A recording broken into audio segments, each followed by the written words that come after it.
প্রচুর মশা, চা পাতা পোড়ান, টিকটিকির উৎপাত, পেঁয়াজ এবং রসুনের পেস্ট তৈরি করে স্প্রে হিসাবে ব্যবহার করতে পারেন। সারপোকার সমস্যা, মাসে 2 বার ন্যাপথলিন গুঁড়ো করে ছিটিয়ে দিন।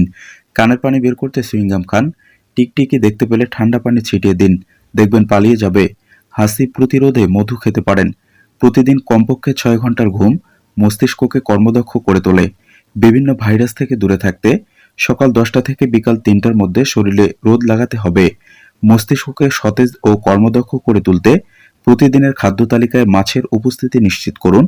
কাঠকয়লার আগুনে নিমপাতা পোড়ালে যে ধোঁয়া হবে তা মশা তাড়ানোর জন্য খুবই কার্যকর। আপনার ত্বক কি রুক্ষ? তাহলে নিয়মিত বাদাম খান। প্রতিদিন সকালের নাস্তায় অন্তত 2টি ডিম সিদ্ধ করে খান। মাসখানেকের মধ্যেই আপনার ত্বক ঝলমল করবে। নিয়মিত গাজর খেলে ত্বকের অনেক সমস্যা দূর হবে। ত্বকের উজ্জ্বলতা ও দাগহীন ত্বকের জন্য নিয়মিত টক দই খেতে পারেন। গরম পানির ভাপ নিলে হাসির ফলে হওয়া শ্বাসগত সমস্যা কমে যাবে দ্রুত। ক্রমাগত হাসি হলে ভিটামিন সি জাতীয় খাবার বা এর গন্ধ নাকে নেওয়ার চেষ্টা করুন। মস্তিষ্ককে সুস্থ রাখে কুমড়োর বীজ। গবেষণায় দেখা গেছে যে আপেল সিডার ভিনেগার ওজন কমাতে সাহায্য করে। দাঁত ভালো রাখতে পারে আপেল সিডার ভিনেগার। এটি মাউথওয়াশ হিসাবে ব্যবহার করতে পারেন। প্রিয় বন্ধুরা, এই তথ্যবহুল ভিডিওটিকে বেশি বেশি শেয়ার করুন, অন্যকে জানার সুযোগ করে দিন।